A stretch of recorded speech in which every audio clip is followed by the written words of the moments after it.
Well, moments ago, you saw here, I spoke with someone who said he attended the very same mosque as the Oklahoma beheading suspect, Yaquim Yisrael. For a reaction, we're joined by Andrew McCarthy, a former federal prosecutor who has extensive experience with Islamic issues and extremism. He's now a National Review contributing editor, and he put the blind sheikh in jail. He's the prosecutor who did it. Now, did that ring true to you? Absolutely. It's exactly the sort of thing that we proved in court. I guess it's now 20 years ago, but mosques were used to store weapons, transfer weapons, have conspiratorial conversations, incite, recruit, you name it, every aspect of what you would need to have a terrorist faction. The mosque was the center of But is that gravity. just the blind sheikh's mosque? I mean, it's hard to believe that this is happening at, at every mosque. I mean, you will concede, and I know you've been very critical of radical Islam, but you will concede that there are many peace-loving Muslims in the world, will you not? Megan, two things. Number one, you're quite right. It's not every mosque, but it's a lot more mosques than you'd be comfortable thinking, number one.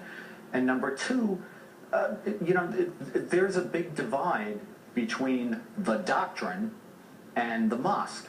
And I also found in my experience there's a big divide between the rank-and-file Muslim American who I think by and large tends to be pro-Western and love his country just like we do, and the leadership of the mosques and Islamic Community Center, and again we're overgeneralizing, but they tend to be much more influenced by overseas elements and much more radical, I think, than the rank and file. And another thing is mosque attendance is not particularly high among rank and file. So the fact that we find disturbing things in the mosque doesn't necessarily mean that it projects over the entire American Muslim community, but it's disturbing. Can you speak to what he was saying about how the public face is very different, that when they come on TV and discuss, their facilities and so on, what they do, it's very different, according to him, than what they say behind closed doors? Well, he's absolutely spot on accurate about that. The blind sheikh, for example, after the World Trade Center was bombed in 1993, went on television and said, how could we be responsible for a bombing? We live in America. We've made a truce with America. This is where we live.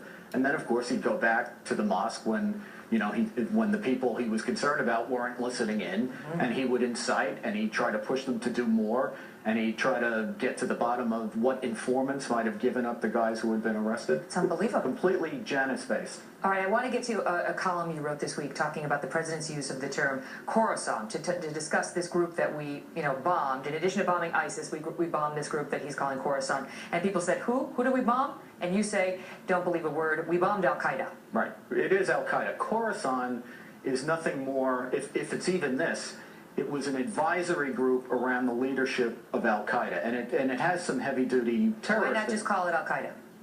That's exactly right. They should call it Al-Qaeda. But if you call it Al-Qaeda and you're the president who went around 36 times saying that you'd already defeated Al-Qaeda, that's problematic. So what they basically do is they assign a bunch of different names. Some of them Al-Qaeda has come up with themselves. Some of them we've imposed, like Core Al-Qaeda. That's the Obama administration. Al-Qaeda doesn't call itself Core Al-Qaeda.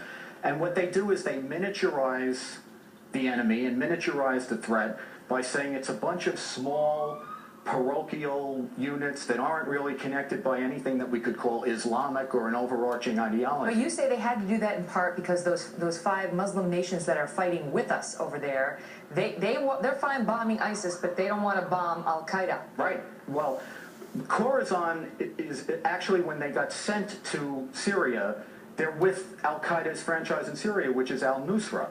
Buried in the accounts of the bombing campaign was the fact that these 5 Sunni Muslim governments will participate against the Islamic State, but they won't participate against al-Nusra. And that makes perfect sense because for 3 or 4 years, they've been arming, funding, and training these groups, which are said to be moderate groups, but the moderates, it turns out, work arm in arm with Al-Qaeda in Syria. This is how Andy put it.